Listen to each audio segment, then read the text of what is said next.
Hello and welcome, I'm Min Kobayashi, and today I am celebrating having 500 subscribers, which is incredible. Thank you so much for supporting me and being here and watching my videos and commenting and just making me smile every day, and thank you for that. I am celebrating by answering some of your questions and reacting to some of your assumptions, so I'm very excited. There are so many incredible YouTubers and people that just asked me questions, so I can't sing all of their praises, but all these people who asked me questions are an utter delight. I'm going to jump in with a bunch of questions from Chapter Kate. Her first one is, where is my favorite place to read? I am a very sociable being who loves to read in bed. I absolutely love being curled up with blankets and reading. Other than that, like also cuddling with someone on like a couch or something and reading is also a delight. I just like coziness. If I'm being pretentious, I might be like sitting in a coffee shop, but that doesn't happen very much. And her second question is, what is my book choosing process? And I like the idea of organization a lot, so I will put books in there to be read in a month, but I often don't read them, and often what dictates what I read is what I have from the library, especially if it is audiobooks. I tend to try to read those, but I don't really have a set process on how I read and when I read. Number 3, are you excited for BookCon? Kate, like, do you even have to ask this? I can't wait.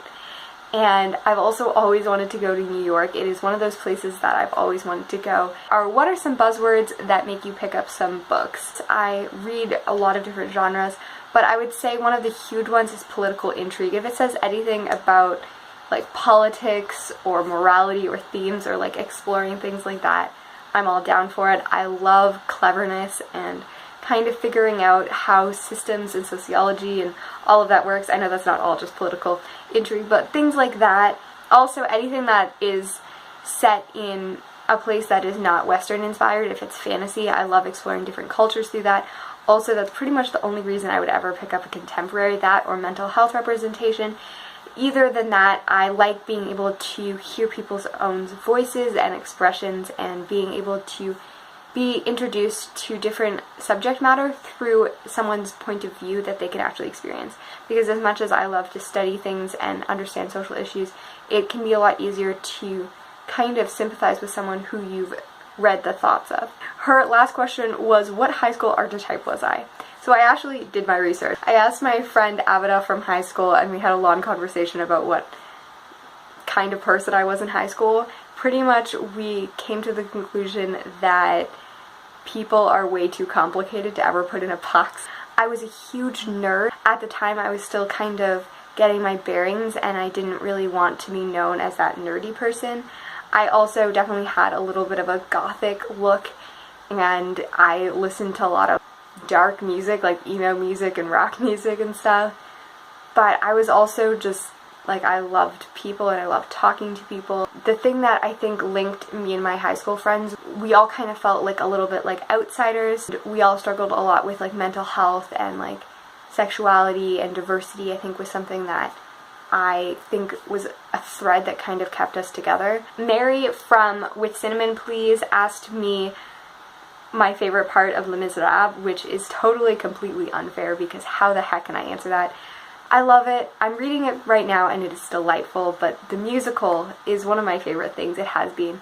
I really go back to I Dreamed a Dream, At the End of the Day, the overture at the beginning, I think are the 3 songs that I go over in one. Oh, and the confrontation. I love it all. Just listen to the musical. I think my original favorite character was Eponine, so I could say that could definitely be it, and Gavroche has also always been a favorite. Summer Dawn had an assumption that I was a scene teenager. I wouldn't say that this is completely accurate. I had friends that were scene. I dress more like stereotypical gothic, but like a low-key gothic. My parents were very conservative. They always reprimanded me for like trying to wear black makeup and like black clothes, and would just tell me to like go and change if I wore too much black. So I feel like I would have been a total goth kid. I was like a goth wannabe kind of kid. And then her other assumption was you watched Dragon Ball or Dragon Ball Z.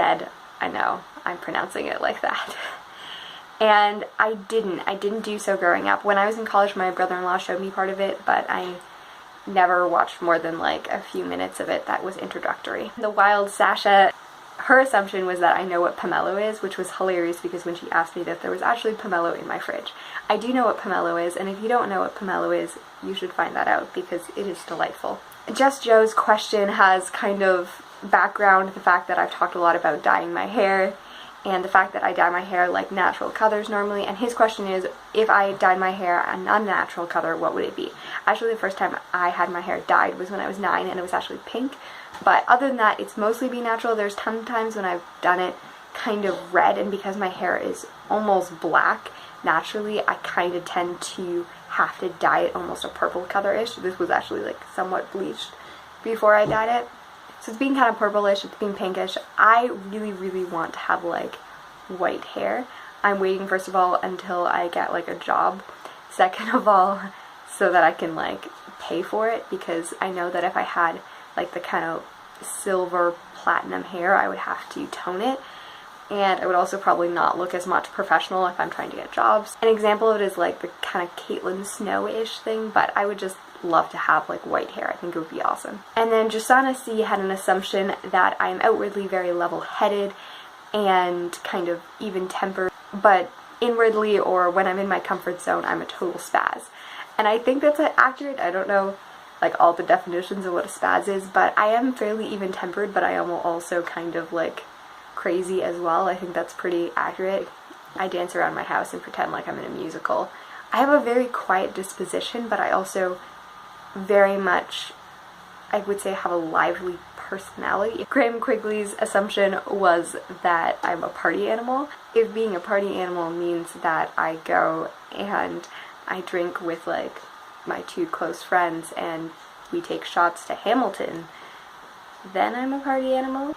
Charlie Brooks asked a few questions as well. She asked, what are my 3 favorite bookish tropes? And I would say that cross-dressing is one that gets me every time. I love a story where a girl dresses up as a guy. I don't know why, it's been like one of the longest things I've always loved. I really like goth kids. Like, I was going through like my favorite characters. They're all like alternative, just goth kids. I'm just always drawn to those characters. Then orphans. I love orphans. I think that I tend to write a lot of orphans, and I just tend to find it compelling and understanding, probably because I don't have the best relationship with my own parents. It's probably why I don't really like stories that center around family. I've always found them very like I can't relate to them having a lot of that, so I just kind of avoid them. Her second question was, if I met Kirsten White, what would I ask her? I don't know what I would ask her. I wouldn't really want to just ask her one question. I would love to go out for coffee with her and just talk with her.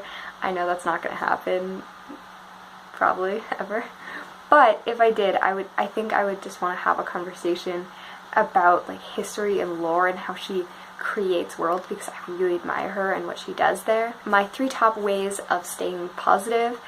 I think that positivity is something that I value a lot. I really find value in being able to bring light into people's lives, and I really just hate negativity and drama. I kind of avoid it like the plague. It just doesn't make me happy at all. I think first for me is really just having the ability to realize that people all have their unique story and that they're going through crap, and when you see negative things in the world, it's really important to kind of take that and contextualize. I think that the idea of crawling in someone's skin and understanding their point of view, to quote Atticus Finch, is really important. Secondly is just to kind of realize the blessings I have. I think that often we can be swallowed by just a lot of the negativity in our life and we don't look for the positivity, and I know these are probably really stereotypical, but when I am able to see the things that bring me life, the things that bring darkness and bring sadness and gloom are not as difficult to deal with. And I think, like, on contingency of talking about this, like, even though I am probably more continuously outwardly happy and positive, that doesn't mean that my life and everything like that is positive all the time.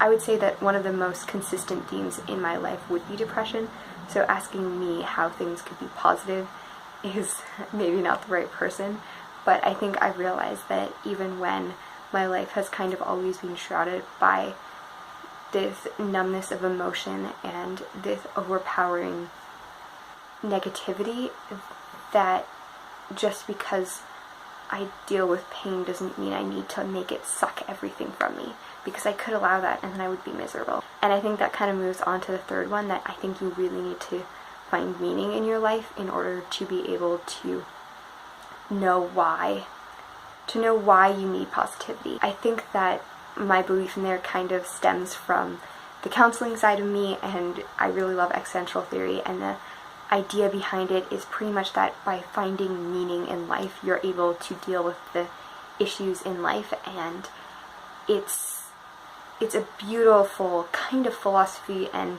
therapy mixed into one. Viktor Frankl wrote a book, The Meaning of Life, and pretty much his story is about being a man in a concentration camp whose life went to crap because everyone else in his family died, and he was still able to come out of it and write a book and practice therapy and be a light to many people and be a light in the concentration camp because he was a therapist. And he was able to see the light in it because he was able to find meaning.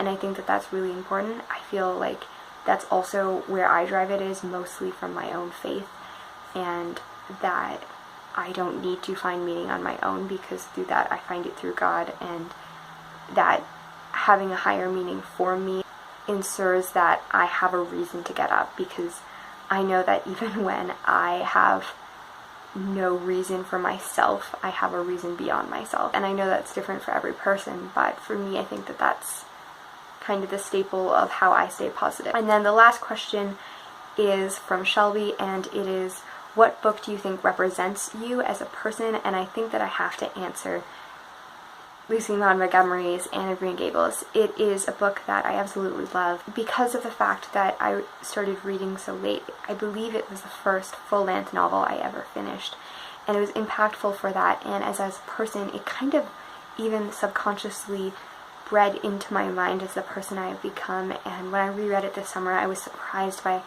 how much I had taken in and molded myself after Anne unconsciously. And I think that talking about the idea of having positivity and joy and loving imagination and beauty, even when dealing with the depths of despair, is something that is enlivened by Anne, and it's something that's enlivened by Lucy Maud Montgomery. There's a quote about her which I think is one of my favorite quotes, and to paraphrase it, it says, "For a woman who had so much grief, she brought the world so much life."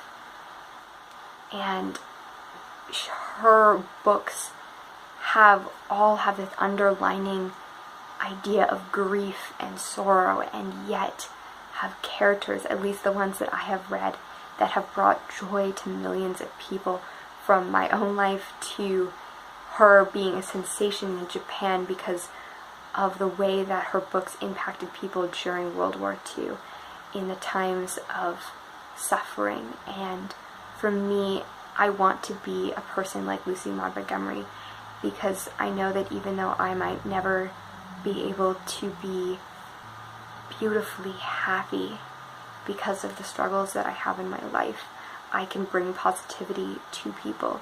And that's something that I value, and Anne as a person, I think, is the idealized version of that. A person who brings hope and who is in love and fascinated by the beauty of our world and the beauty of words and education, and has this yearning to know more and to love people. And I think that even her short temper and her ability to have a little bit too much pride is something that I definitely dealt with when I was younger, and learning to grow as a person. Anyways, I'm rambling way too much. I can talk about Anne of Green Gables forever. That's why it's the last question.